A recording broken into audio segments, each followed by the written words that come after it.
So, good morning. Hello, Karen. Thank you very much for joining me for this interview. How are you today? Everybody seems to be really warm at the moment. Yes, it is pretty hot. I've got the fan on, so my hair's sort of flowing, but it is hot in this cabin. It's a bit like a sauna because it's made of wood. But yes, we'll manage for at least half an hour in here before we start to melt. Brilliant, absolutely brilliant. I want to see you melting all over in front of the camera. I just had a vision then of Karen melting down. What are you doing? Anyway, thank you very much for joining me and on this very hot day. So could you please just introduce yourself, because you've got a brilliant story, and tell everybody who's listening a bit about you, about your family life, so they can just get to know you a little bit better. Okay, so my name's Karen Wright. I'm 52 years old and I'm a professional landscape architect and environmental consultant. My company name is KJW Inclusive Environment, and I've been running that for 18 years, and I've been a landscape architect for 30 years. So just to explain a little bit about what a landscape architect is, I design outdoor spaces for people to use and enjoy. And that might be schools, parks, business parks, housing, but also habitat creation, that type of thing. And also, unfortunately, roadside corridors, which aren't that exciting, but we have had to do a few of those. And as part of the landscape manager role that I also do, I look after these landscapes, the ones that have been created by myself or others, but also producing 5-year management plans to look after them and to ensure that they are, fit for use for the user. So yeah, that's landscape architecture and environmental manager in a nutshell. So from a personal life point of view, I live in Worcestershire. I have a husband and 2 children, one 19 and one 15. But I'm also a parent carer to my son. He has a rare medical condition, and this was diagnosed when he was about 6 months old. So basically, we've had an interesting journey through that. As a parent carer, it can be quite a lonely experience. It's quite tiring. There's lots of demands on your time for hospital appointments and just sort of managing it. Also, you can be quite tired as well, and it can be quite an emotional roller coaster. And so it's sort of juggling those 2 things for the last 18 years is what I've been doing.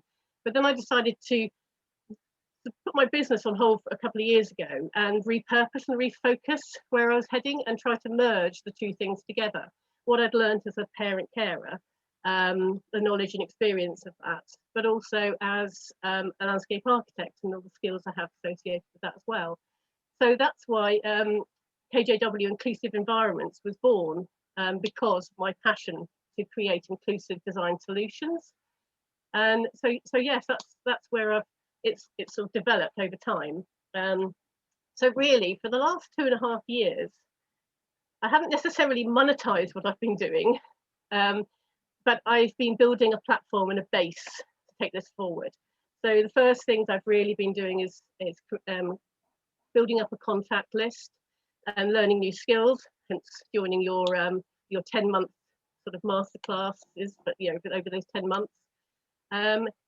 I decided to, as a little bit of fun actually, design a conceptual park, a large-scale park that's inclusive for everybody, with a focus on fun and beneficial targeted outcomes. That was the crunch point of it, that people could enter this park, enjoy it, everybody could enjoy it, but you could also actually identify areas that you'd like to improve on, whatever skills.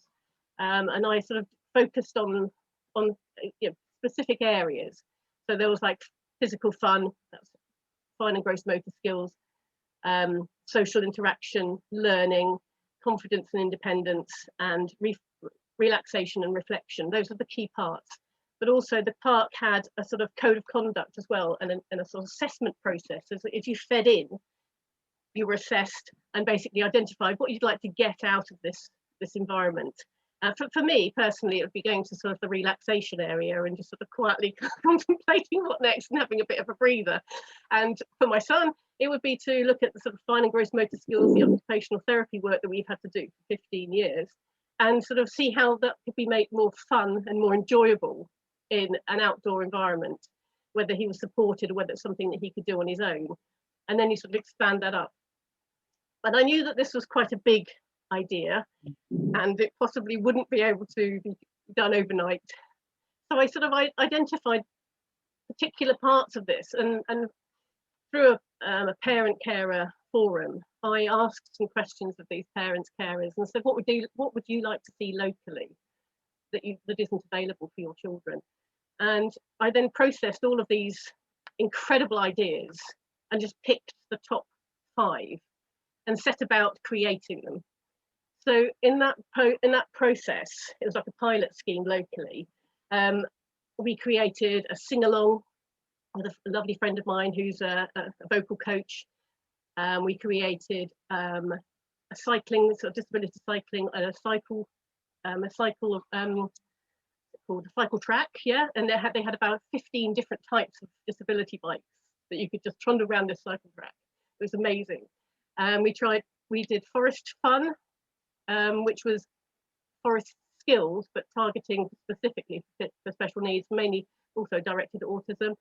And that meant the numbers are small and the number of people supporting them were high, so they could enjoy it. What else did we do? Well, there's a whole load of those. And so that was sort of like those 2 points were my starting points. And then from that, I've been up leveling my skills through your course and a couple of other courses as well. And KJW Inclusive Environments is about to embark on its maiden voyage. And it is important. So because there's such a wide range of WOWS, which is Wonderful Older Women Succeeding. So from people who are doing like creating small items like teddy bears or something, to right through to somebody like you who's got this massive project that you want to bring forward. And it just shows how talented at our age. You know, the fact that it's in midlife doesn't mean that we're limited. It's the opposite. It's the absolute opposite. Yeah. Where we can draw on all the skills that we've already got in life and do it. So that's why one of the reasons why I was so wanted to interview you, because you're doing something that's massive and it's going to take a couple of years to launch and all that sort of thing, whereas other people are sort of, and there's everything in between. So yeah, it's incredible. It's been really incredible watching your journey and getting to know you.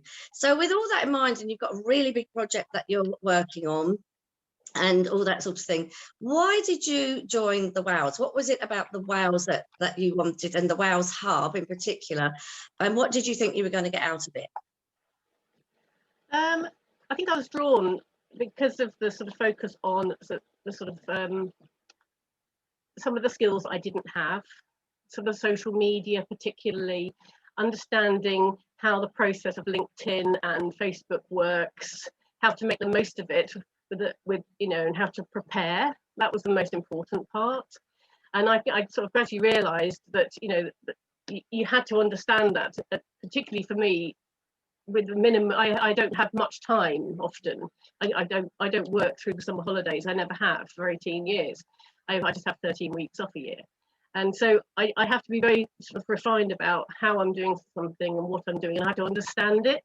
And I think once you start to understand things like that, it makes a big difference. Your confidence grows as well.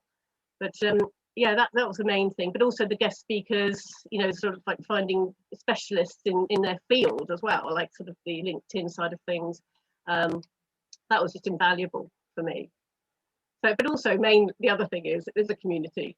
We do have a laugh.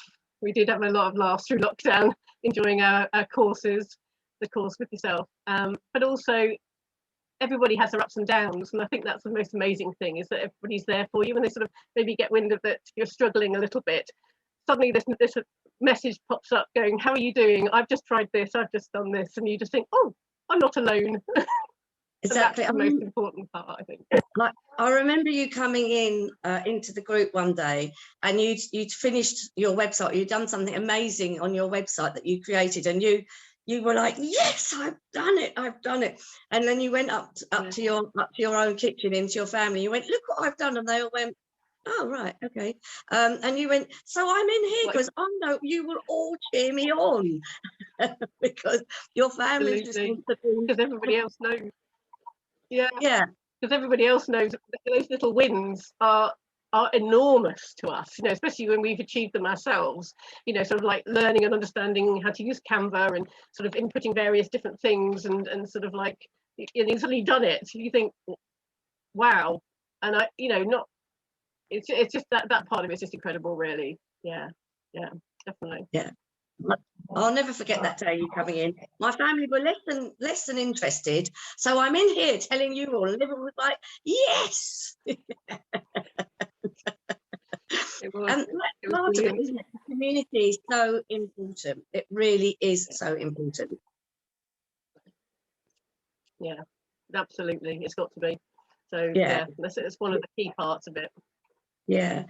And so how else has the hubs helped you? So you love the community and everything else. So going on into the future, and your long-term, what are your long-term plans, and how you think being part of the WOWS is going to help you? And you're active, you're also an ambassador for the WOWS as well, aren't you?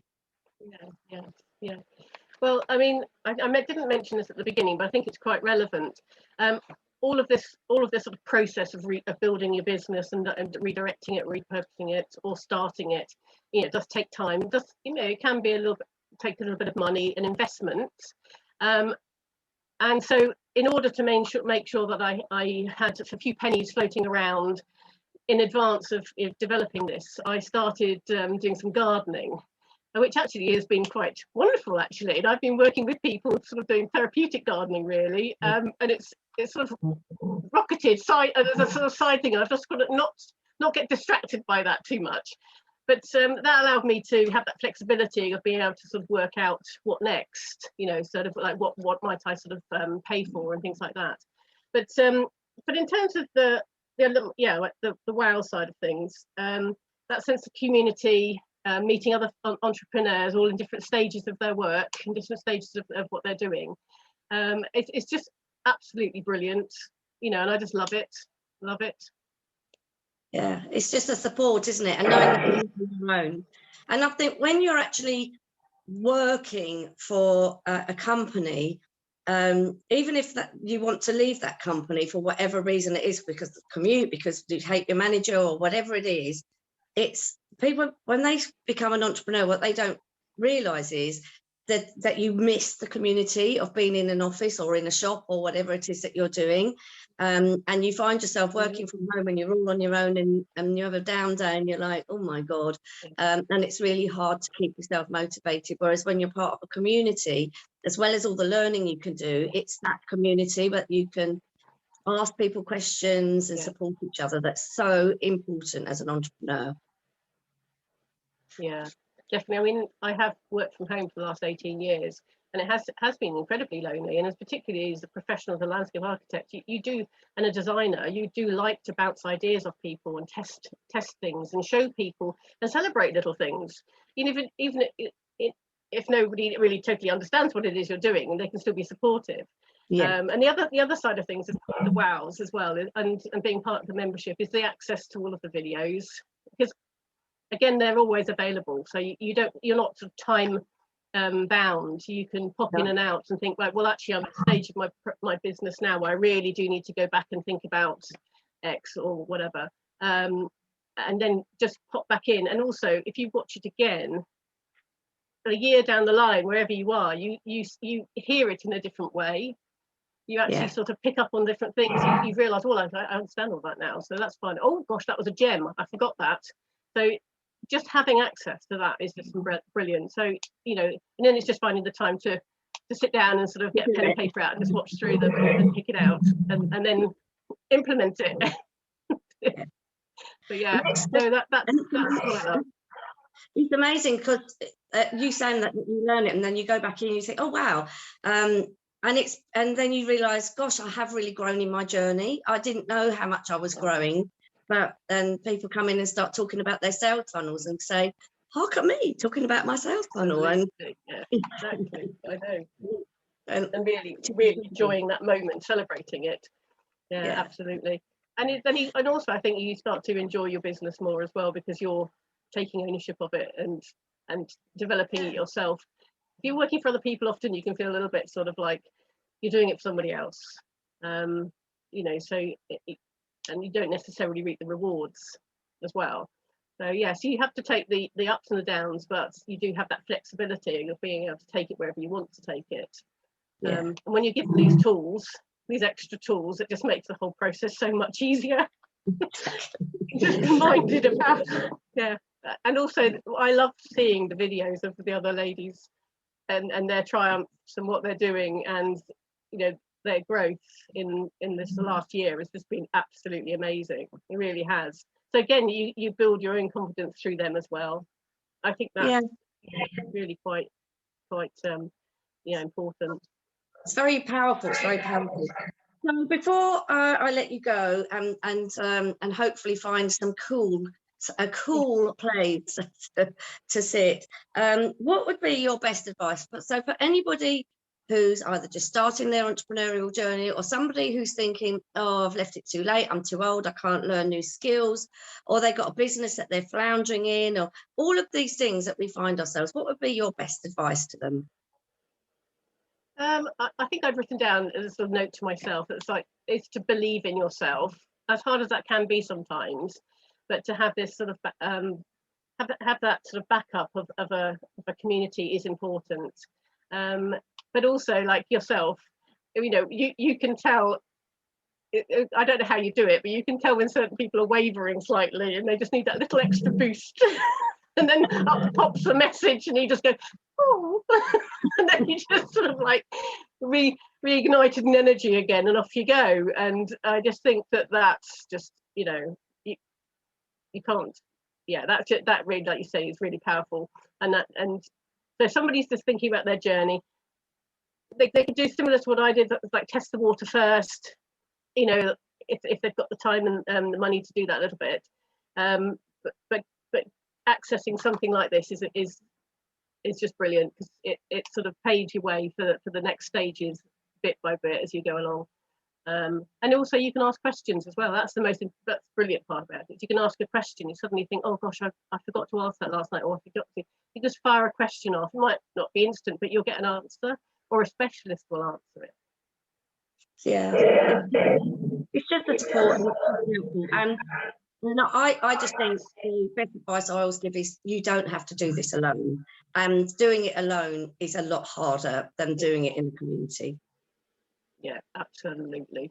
Yeah, I mean, you could just waste so much time going down dead ends, or you know, not realizing that particular thing's just not going to work, or whatever, or just asking the questions of other people's advice, because often we'll just put things out saying, you know, I've just come up with this tagline, or just come up with this marketing idea, I'm just going to feed it out to you, and then you get a whole load of responses, and from that it's only sort of your own little marketing sort of like, and then you get an answer and you think, oh right, everybody likes that one, so that's fine, that's good, I like that. Yeah, so you carry on.